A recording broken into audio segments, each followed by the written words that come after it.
Hello friends, welcome back to our channel. ఈరోజైతే నేను అమ్మవారికి పొంగళ్ళు పెట్టుకోవాలనుకున్నాను. అమ్మవారికి పొంగళ్ళు ఆదివారం కానీ మంగళవారం కానీ శుక్రవారం కానీ పెట్టుకుంటారు.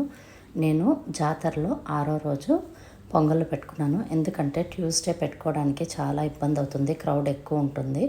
అందుకని ఈ ఫోటో నేను ఫ్రేమిట్ తిరుపతి వాళ్ళ దగ్గర లాస్ట్ ఇయర్ తీసుకున్నాను. అందుకని అమ్మవారి ఫోటో పెట్టుకొని పొంగళ్ళు అయితే పెట్టి ఇంట్లో అయితే పూజ చేసేసుకున్నాను.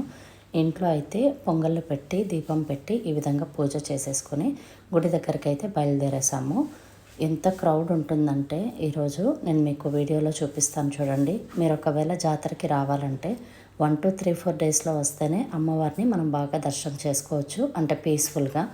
లేకుంటే చాలా క్రౌడ్ అయితే ఫేస్ చేయాల్సి ఉంటుంది. ఇంకా బుట్ట గిన్నెలో నేను అక్కడ పొంగల్ పెట్టుకోవడానికి కావాల్సినవన్నీ కూడా థింగ్స్ ఇందులో ప్యాక్ చేసేసుకొని నేను మా ఆయన పిల్లలైతే బయలుదేరేసాము. ఇక్కడ రోళ్ళు కొట్టే దగ్గర నుండి టర్న్ అవ్వాల్సి ఉంటుంది. కొంచెం దూరం వెళ్ళేపాటికి మాకు ట్రాఫిక్ అనిపించింది. బయట అంతా ఎలాగో క్రాస్ చేసుకుని గుడి దగ్గరికి అయితే వచ్చేసాము. ఇక్కడ కూడా పొంగల్ పెట్టి హారతి ఇచ్చి అమ్మవారికి నైవేద్యం సమర్పించి చీర, బ్లౌజు, బ్యాంగిల్స్, కోడి కోపింగ్ చేసుకొని మేమైతే ఇంటికి రిటర్న్ అయిపోయాము. ఈరోజు కూడా మేము దర్శనానికి వెళ్ళాము. అమ్మవారు అయితే చాలా బాగున్నారు. నేను అమ్మవారి ఫోటోని వీడియోని ఈ వీడియోలోనే యాడ్ చేస్తాను చూడండి. మాకు 25 minutes పట్టింది దర్శనానికి. 7, 8, 9 రోజులు చాలా ఇదిగా ఉంటుంది.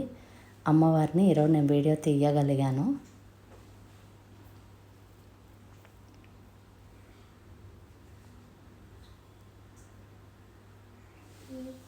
ఈ విధంగా అమ్మవారి దర్శనం అయితే అయిపోయింది మాకు.